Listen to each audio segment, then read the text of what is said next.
Welcome back. Thank you for joining us for this Cafe Latte Chat. We have heard what the views from three panelists, and Dave, Professor Sundram says the government has made a mistake in repealing the law. Would you agree with this? Looking at the crime rate that is coming up now. Right. I speak from the platform of the Joe Public, the man in the street. As you know, I run a group that for the past 1 year that's been, we've been categorizing stories from victims themselves, complete with graphic images. These are actually their stories which are told in their own words. And the conclusion, I have to agree with Dr. Sundramoorthy. I think it is a mistake.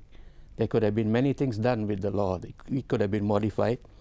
Safety measures could have been put into place, or a review committee could have been put into place.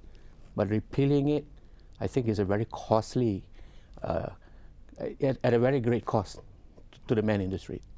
Mr. Pua, what do you think? I think we are jumping the gun. We're jumping the gun because, as at this point in time, we have not been served with any evidence at all, other than statements made by the Home Minister as well as the Inspector General of Police and several senior police officers, that the EO is behind the recent rise in crime. That has been given, the excuse has been given, but we have not been given any statistics, any investigation reports to point as such. So the question then to ask is this perhaps a convenient excuse? On top of that, in 2009, when the crime peaked around 245,000, that was the crime index in 2009, that was the peak before. This is the official statistics from the government. The EO was in place then. The crime stats have come down, according to the government. EO gets repealed, and why is it that now EO is the reason that crime has gone up? So crime rates have gone up in the past with the EO. Why is it now that EO has suddenly become the reason why crime rate is increasing? The repeal of the EO. Yeah, Datuk. Datuk. Yes. Comment on that. All right. Initially, YB had mentioned about the habeas corpus. Nobody won. Actually, there are quite a number of people who won the habeas corpus, right? For so many technical reasons, right? Okay. Then coming back to the police experience, the police are facing now. They're fighting a losing battle. I can give you many examples. For example, these certain groups of criminals, when they commit robbery or hijacking, extortion and all that, we arrest them. We manage to arrest them. We manage to charge them. But what happened after charging is they are being released on bail, because bail is of right, it's not privilege. So with all these human rights champions and all these issues, so more magistrates, more judiciary do not like to put them on, keep them in prison. So what they do is they release them on bail. The moment they are released on bail, they'll be committing again and again.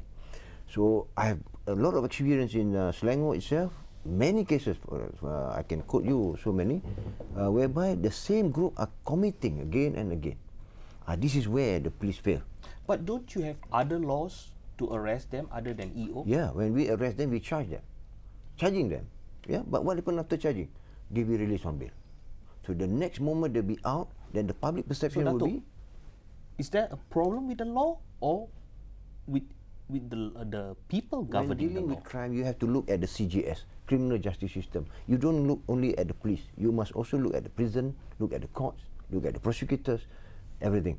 So you must look at the whole. Are you saying the courts are too slow? Yeah, that's what I'm trying to say. Another issue is that if you charge a person, how long does it take to convict this robber, this group, or this hijackers? There are 20 or 25 of them, 15 of them. So it takes about 3 years or 2 years to convict. In the meantime, they'll be out there.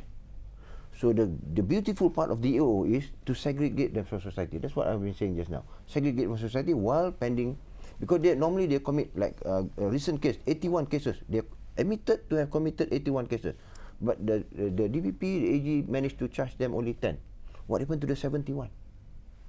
So previously, because of those cases, we put them in simpan ragam.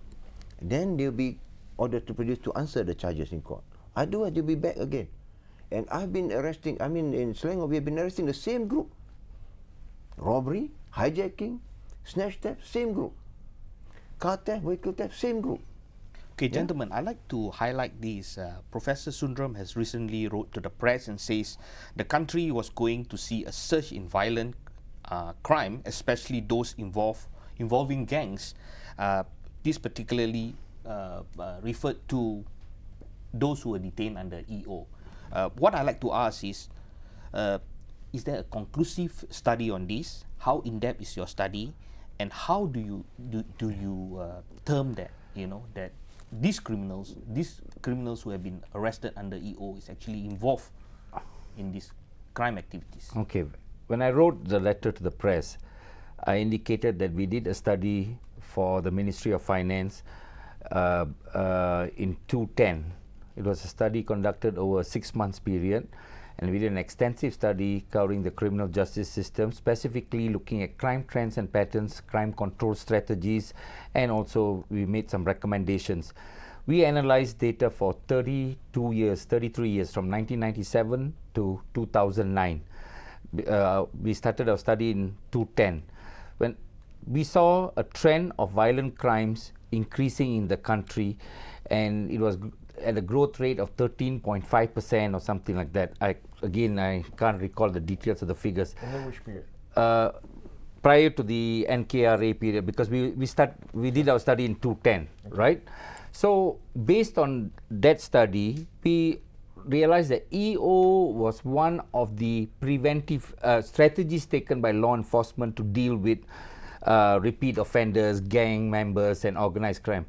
I did not specifically say that study was based on those released from EO, but on our continuous work with the police department, just as what Dr. Tun Hisan has said, there has been a trend. We're collecting these figures to show that the trend that those released on EO are responsible for some of the serious crimes committed in the country. Again, the trend was already there to show that from 2005 onwards, violent crimes was growing rapidly in the country, because we analyzed data till 2009. And since 2009 and the implementation of NKRA, and shortly after in 2012, mid-2012, the 2,000 plus people were released. And again, based on our ongoing continuous study, that there is this trend, but we can't give you the figures specifically yet. It takes time to analyze data. But way back in 2010, based on our analysis, in-depth analysis, using quantitative, qualitative techniques, we stress that the surge of crime will be there. And then following what was going on recently, tying it with the previous study, obviously it shows there's a... But doesn't your data then suggest that before 2010, before EO was actually repealed, violent crime was actually still rising? So we don't deny that. We don't deny that. But what we are also trying to say is EO is not the only tool or strategy for the police to look. It is one of the better tools, but again, the mechanisms of it, we don't necessarily agree, YB. What we are trying to say is that it is a tool that Professor, let me interrupt you. You say that the mechanism is not interesting. The mechanism needs to be improved, modified. Well, you were saying that it was a mistake that the government actually repelled the EO, but you say that there needs to be change. Oh yeah, in fact, I think I said it very clearly. Mr. Pua will be right, on along that line, that there's new law should be introduced instead of using the EO. But at one point, you say no. I still say that it was not the right strategy by the government to completely repeal it without making proper amendments, as you yourself had indicated, should have been studied and should have been looked at. What were the strengths and weaknesses, whether there were abuses. Datuk, would you agree with Prof. Sundram? Okay. In fact, maybe we can tighten it up. Right? You confine to criminals, not politician or whatever, criminals. And probably you can put scheduled offences there. Extortion, robbery, murder, kidnapping, But that's the problem. They're defining criminals before they are even judged. They are even proven as criminals. That is the conundrum that we face at this point in time. When we do this, the word is intelligent-led policing. Yes. You see, we gather intelligence. It's not that simple, We have to put strategically informants there. We have to do proper surveillance in order to gather intelligence. It's not just arrest a person and detain him. It's not that simple. Yeah. It's not that simple. Yeah. If I may state this, look at some of the preventive laws after 9/11. I mean, there are elements of preventive law in US and Australia and England. How come it's acceptable in a society that's so conscious about human rights and democracy to have preventive laws to deal with those terrorists, but why is it not so acceptable when some of the liberties is taken out from a small group of people whose impact on society is on a day-to-day basis versus the activities of that point Gentlemen, yeah. we'll take a short break. We'll be back after this.